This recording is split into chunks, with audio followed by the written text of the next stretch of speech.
In high school, you might have been able to coast through test taking with ease, but college is a whole new rodeo. These tests back in high school were designed to get you through the coursework, but here in college, tests are carefully crafted to ensure you aren't just repeating information, but grasping complex concepts and topics. The first step to conquering your college exams freshman year is understanding the different types of tests you will encounter these next 4 semesters.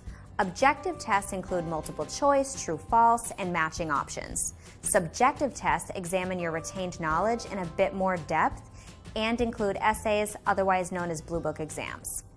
Before we dive into our tips for taking objective and subjective exams, let's explore some of the things you can do before taking a test to set yourself up for success. Miss a class? Hey, it happens.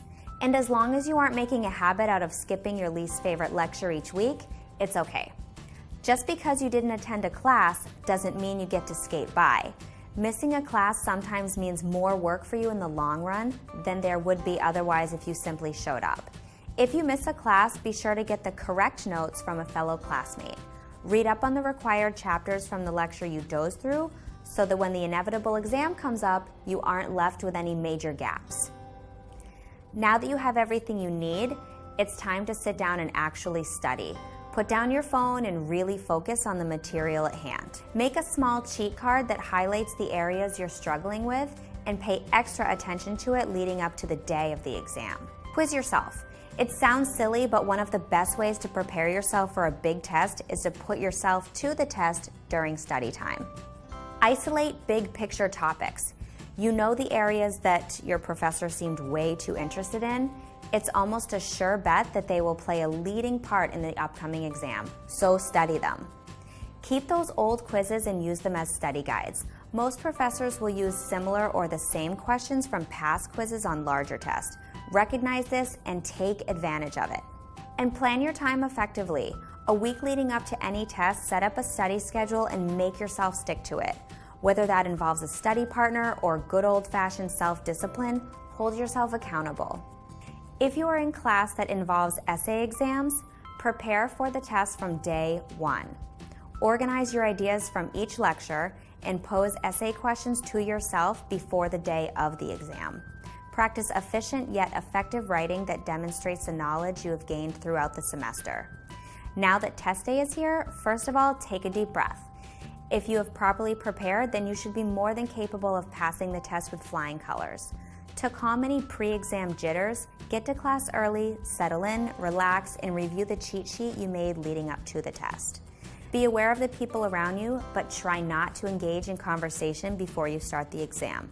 Classmates may project their own anxiety onto you and can make you second-guess all the hard work you put in.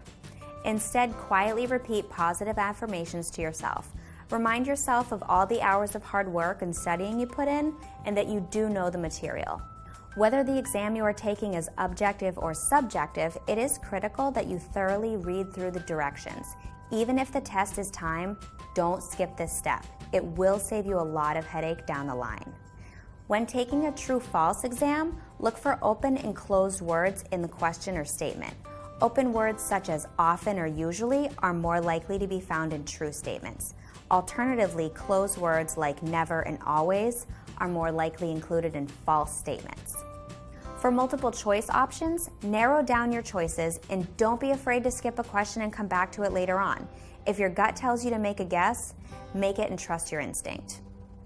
During essay test, sort out the main frame of your position in the form of an intro, main body, and conclusion. Be thorough in your response, thoughtful, and detailed as you can be. The more you can explain your position, the more it will hold up with your professor when it comes time to grading. Also, don't discount the amount of learning that can take place after the exam is turned in, graded, and returned to your desk. Pay careful attention to the areas you struggled with and go through each wrong answer and find the correct one. If you struggled substantially, schedule your time with your professor to go over the test, ask questions, and demonstrate your willingness to learn from your mistakes. Here's a quick recap. Study, study, study. Remember that everything takes longer than you think. You will need more time than you initially thought to study effectively. Notice that keyword, effectively. Just because you put in the time doesn't mean that the time was used as effectively as it could have been. Come to the test day calm, prepared, and early. And always, always, always evaluate your performance and learn from your mistakes.